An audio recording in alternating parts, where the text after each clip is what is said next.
Seperti Bapak Abraham. Abraham itu waktu dipanggil oleh Tuhan untuk visi yang besar, Tuhan berkata, Abraham, kamu akan menjadi bapak segala bangsa. Jadi ini sudah ditanamkan Tuhan. Namamu bukan lagi Abram, tapi Abraham, the father of many nations. Jadi mindset itu yang terus dibawa. Impian dan visi itu dibawa Abraham. Dan kemudian yang pertama, Tuhan berkata, kamu akan significant in family. Ini yang paling penting saudara. Sebelum kita mau sukses di kantor, di pabrik, di bisnis, mari mulai dulu dengan keluarga. Ada amin? Ini paling penting saudara. Karena Abraham itu dikatakan oleh Tuhan di Kejadian 12 ayat 3. Kalimat terakhir, olehmu semua kaum di muka bumi akan mendapat berkat. Dalam bahasa Inggrisnya families ya. Di Genesis 12 verse 3 firman Tuhan katakan di bahasa Inggrisnya, and in you all the families of the earth shall be blessed. Ya, next ayatnya. Bahasa Inggrisnya next. Jadi dikatakan all the families, semua keluarga. Saudara, Tuhan taruh kita untuk menjadi berkat dalam keluarga. Ada amin? Suatu hari ketika Pak Lu menggembalakan gereja, ada jemaat yang datang. Dan mereka berkata, Pak, tolong doakan saya. Mau doa apa?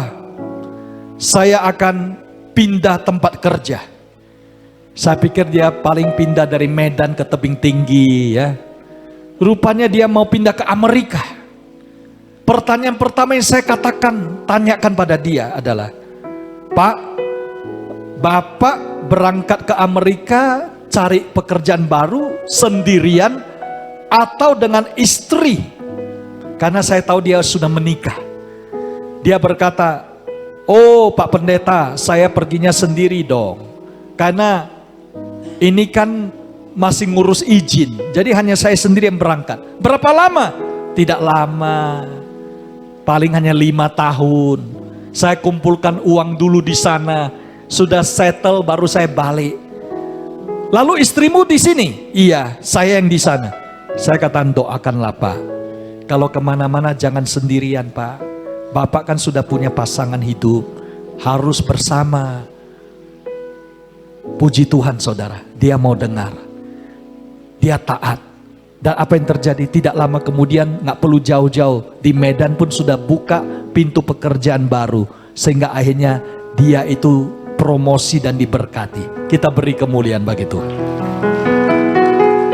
Tapi melalui pelayanan saya juga melihat ada yang nekat ya. Orang luar saudara nekat berangkat ke Amerika sendirian, keluarga ditinggalkan di Indonesia. Saudara tahu apa yang terjadi? Nggak sampai 2 tahun sudah pisah, karena di sana dia bertemu dengan wanita lain. Sementara yang di sini Indonesia juga sudah ada pria idaman lain. Akhirnya keluarga berantakan. Untuk apa?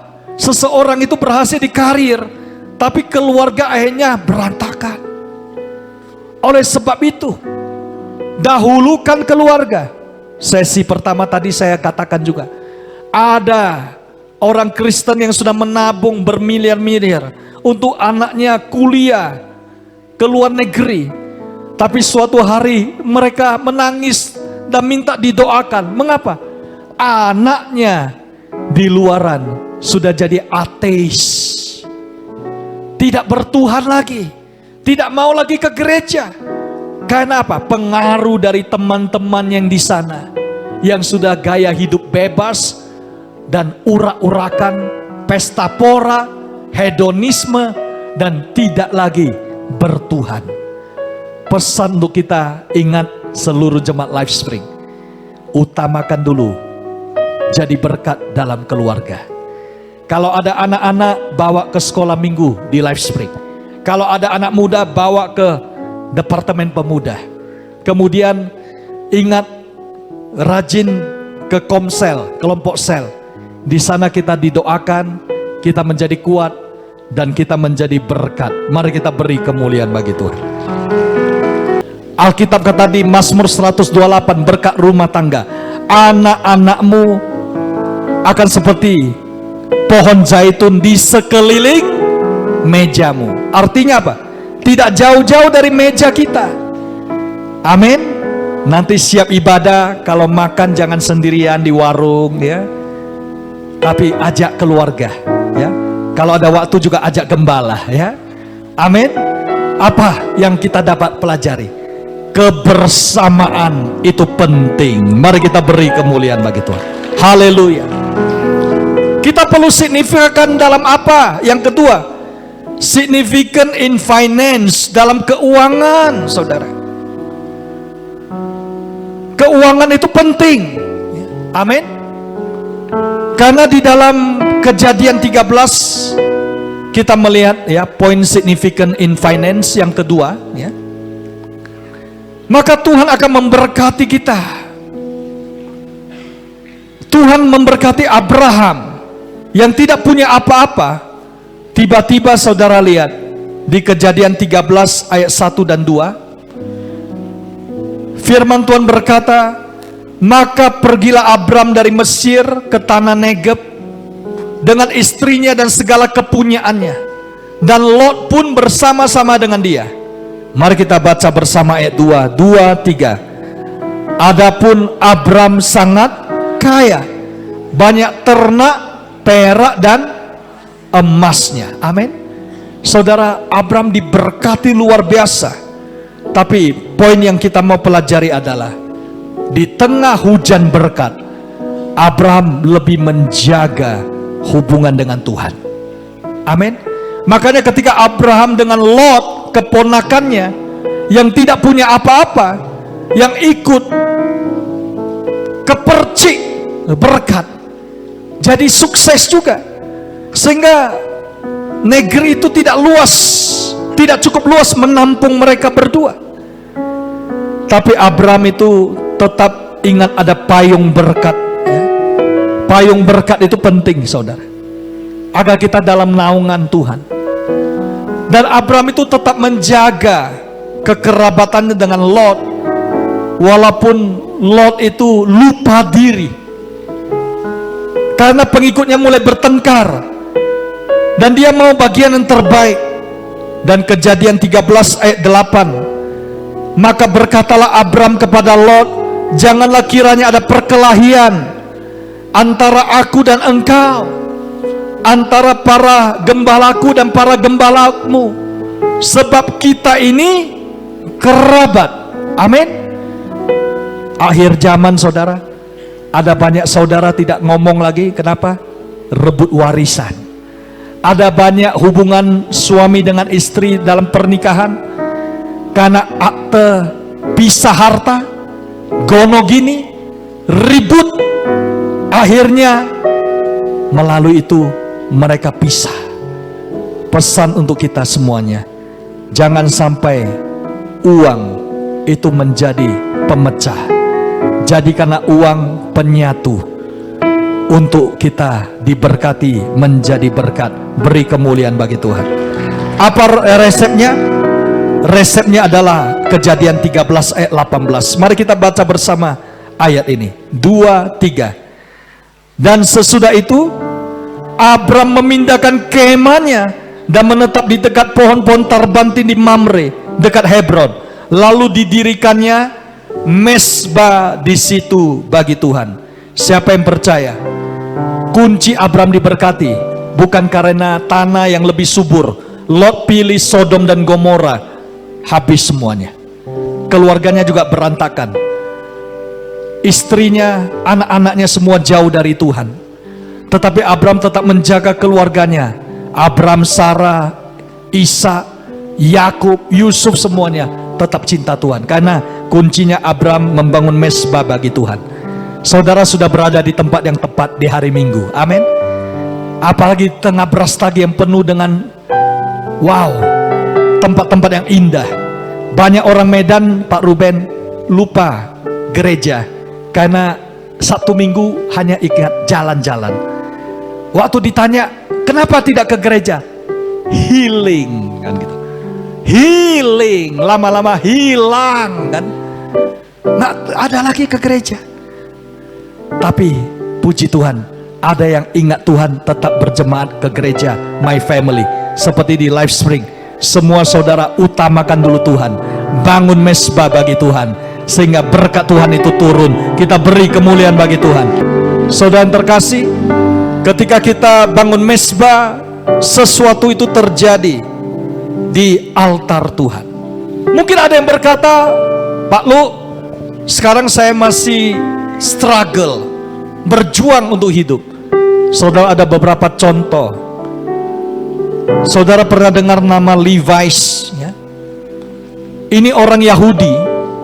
Dia itu struggle hidupnya, tapi dia rajin. Dia dididik oleh orang tuanya tetap rajin, kerja keras.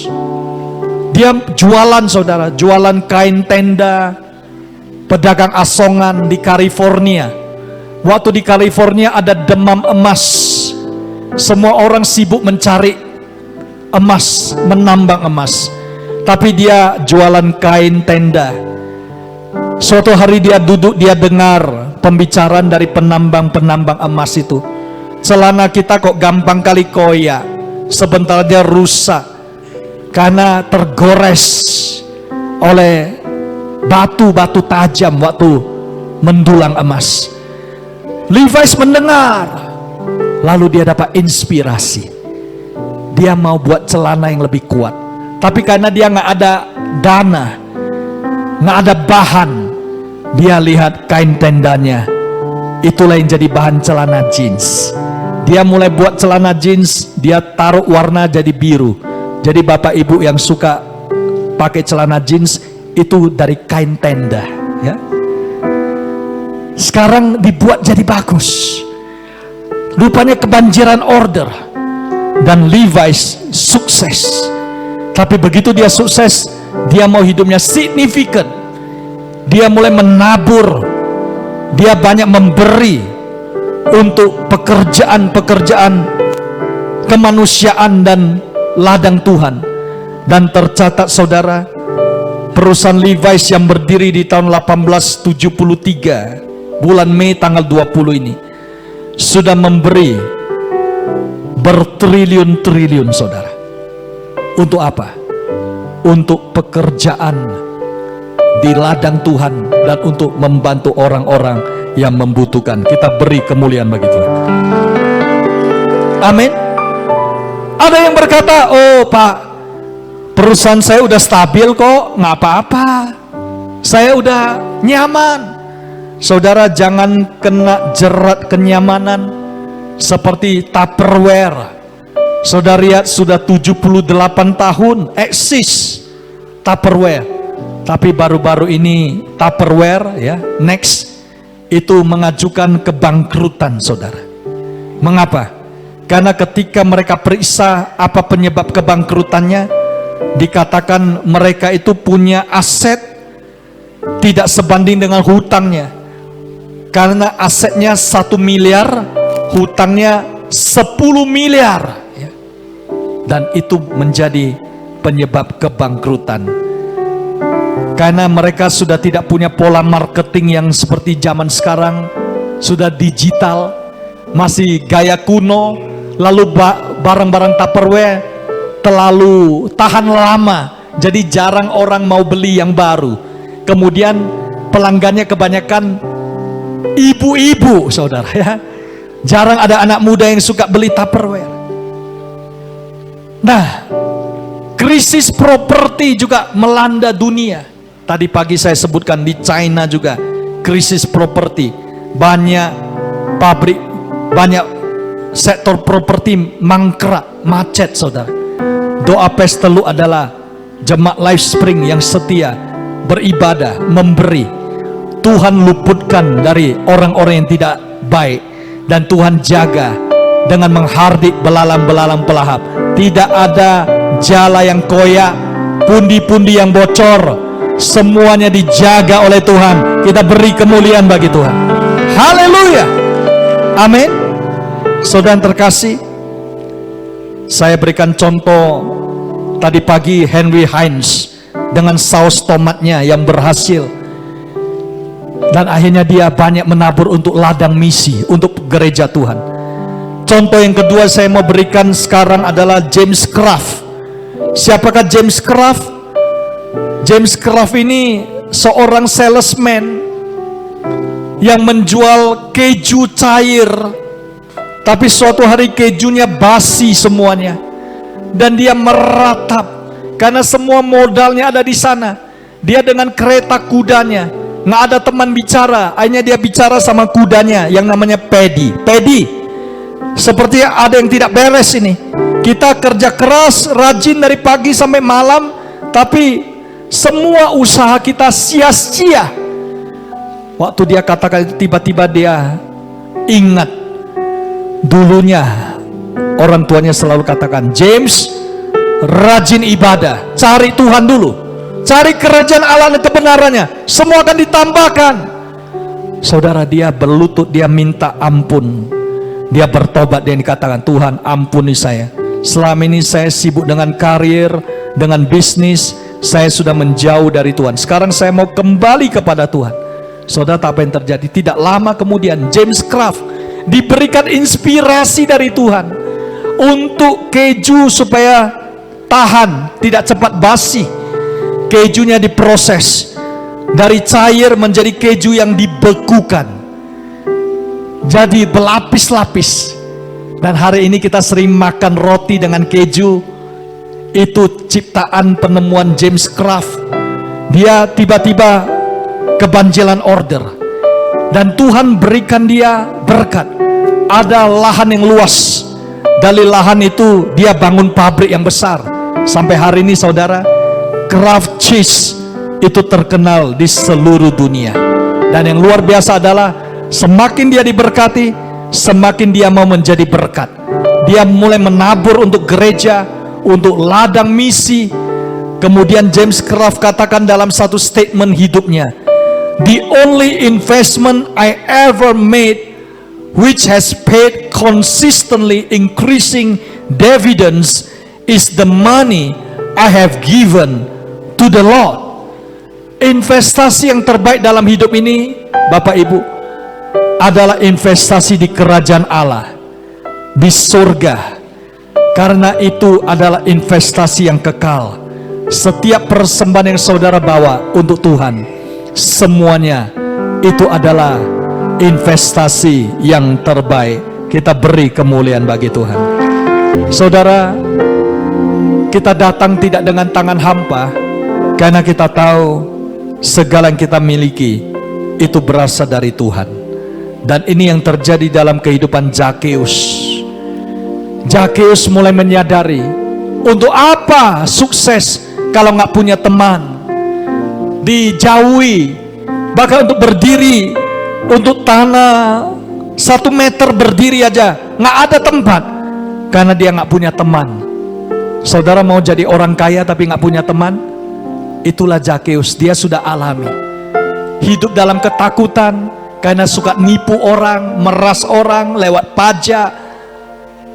Dia punya rumah besar, tapi untuk melihat Yesus dia perlu naik pohon karena nggak ada tempat berdiri.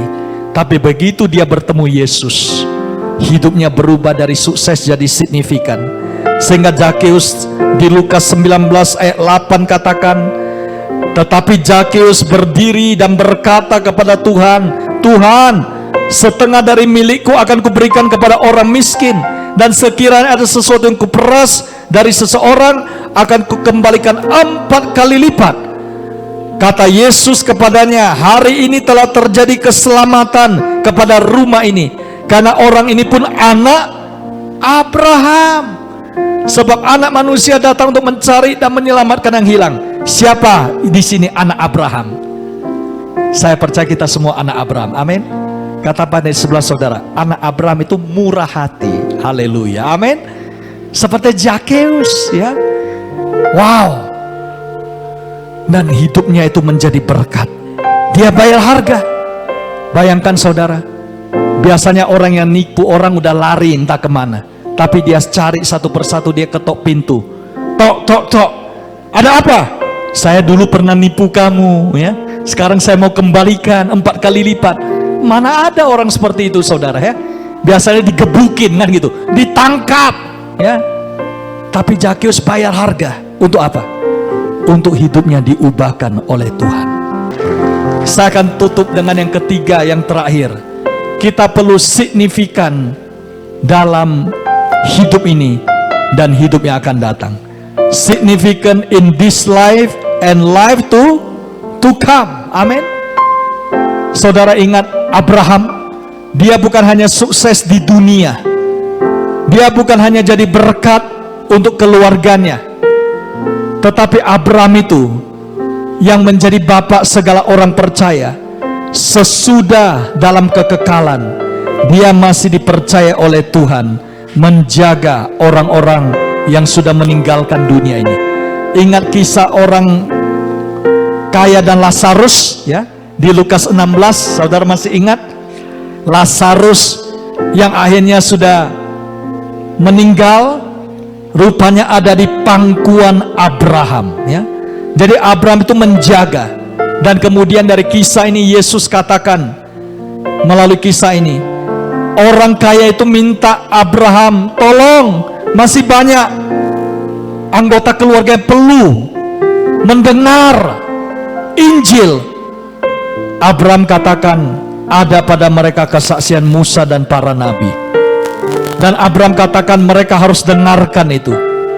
Mereka harus dengar. Saudara lihat, ini pesan untuk kita semua juga hari ini. Ingat, yang paling penting, apa nanti yang akan bertahan di kekekalan di surga? Jiwa-jiwa. Amin. Doa kita di cawan emas Tuhan, doa orang-orang kudus, penyembahan kita, persembahan kita. Ingat Kornelius, malaikat di surga berkata, Kornelius, semua doamu dan persembahanmu telah naik ke surga dan Tuhan mengingat engkau. Amin. Mari kita bawa apa yang berharga untuk bisa sampai ke kekekalan. Kalau hari-hari ini dunia sibuk mencari emas, emas itu rekor tertinggi, ATH kata orang, all time high. Semuanya sibuk kumpulkan emas. Tapi ingat saudara, memang emas itu berharga. Emas itu ada di Taman Eden di kitab Kejadian, ada di kitab Wahyu. Di surga jalannya terbuat dari emas. Tapi ingat, orang yang sibuk dengan emas, tok nanti di surga aspalnya pun dari emas, ya. Jangan sibuk dengan emas. Ada cerita orang kaya yang doa terus, dia ingin emasnya dibawa sampai ke surga. Satu koper pun nggak apa. Waktu dia udah bawa satu koper, ketemu Petrus di depan pintu gerbang. Petrus tanya, apa itu di kopermu? Dia buka. Tiba-tiba Petrus kata, ngapain kamu bawa semua aspal untuk surga ini? Semuanya banyak di sini, ya. Jangan terlalu sibuk saudara dengan apa yang ada di dunia ini. Tapi mari kita seperti Abraham di Gunung Moria, saudara. Abraham itu menunjukkan ketaatannya dengan Ishak ke Gunung Moria, menunjukkan kasih untuk kita semuanya. Jadi teladan kasih kepada Tuhan. Melalui kisah yang sangat menyentuh hati ini, kita mengingat ketaatan Abraham. Walaupun dia sudah sukses, dia tetap ingat hidup itu lebih penting. Taat, mendengar suara Tuhan. Ketika Tuhan meminta dia ke Gunung Moria, bawa yang satu-satunya anakmu. Abraham tidak berkata, Tuhan, ini banyak domba-dombaku ini, pilih aja satu. Tapi Abraham itu taat. Kita melihat bagaimana Sarah sebagai ibu menjerit di hati, karena sudah lama mereka berdoa untuk Ishak. Tapi Abraham percaya Tuhan selalu tahu yang terbaik, dan Tuhan selalu menyediakan yang terbaik. Dia adalah Jehovah Jireh, Tuhan yang menyediakan untuk kita semuanya. Yang percaya katakan amin. Mari kita bangkit berdiri bersama.